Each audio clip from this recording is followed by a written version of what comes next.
Welcome everyone to Bedtime Mysteries with Andreajohnsonbooks. I am Andrea Johnson, your host for this evening, and the purpose of this nightly interlude is to help my audience go to bed with a simple thought. Who is it? My short bedtime stories will leave you with many questions.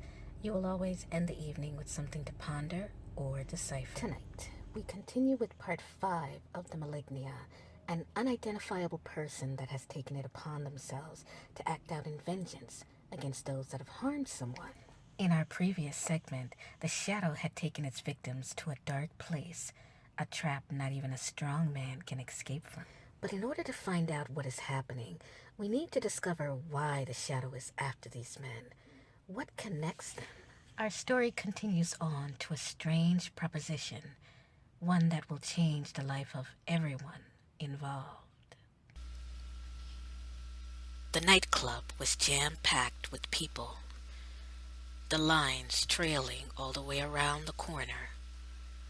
The pit stop was the hottest place in town to go entertain and relax. It was where you went to unwind from the busy day.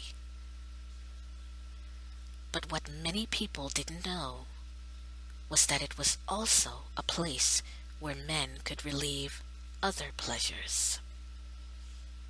A seedy underground world that was kept separate from the normal everyday patrons. Only the most powerful and savvy businessmen were invited into this forbidden arena, and for most, it was a welcome partnership. However, there was one man that was not satisfied with the norm. Tonight, his eye had seen something more of his taste, something that was definitely not a part of the menu. Mark Wallace sat at the table, feeling victorious. He had just finished a heated argument with Xavier Harris, the owner of the nightclub, and it had taken a lot of convincing and money movement. But finally, Xavier had agreed to his terms. "She's not one of our workers. I can get you any woman you want." Xavier had tried to make him change his mind, but Mark was adamant. "Bring her to me now." Mark was going to have his way. He always did. Xavier made the call. There was a sound of scuffling and crying as the door to the room was opened. Detective Bowman busted in the room, holding onto two females. One was clearly struggling, fighting like a cat, but the other was eerily still and silent. The silent one kept her head down, never saying a word. Mark Wallace smiled in anticipation as his eyes focused on the quiet one, the object of his lust. "She's just a child," the struggling woman pleaded to the men in the room. "Please, I'll do whatever you want. She wasn't supposed to be here. She was just dropping something off for me.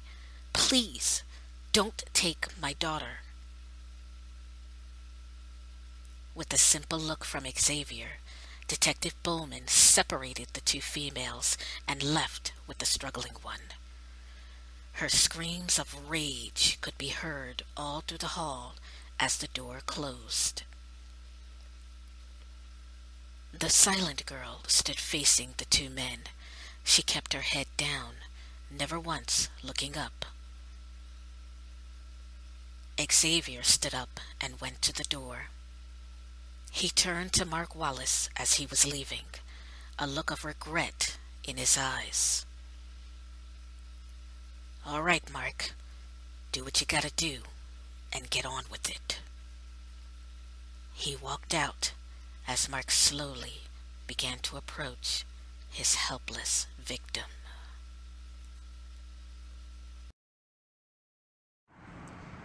I hope you enjoyed tonight's segment of Bedtime Mysteries with Andreajohnsonbooks, and I hope it left you with a question.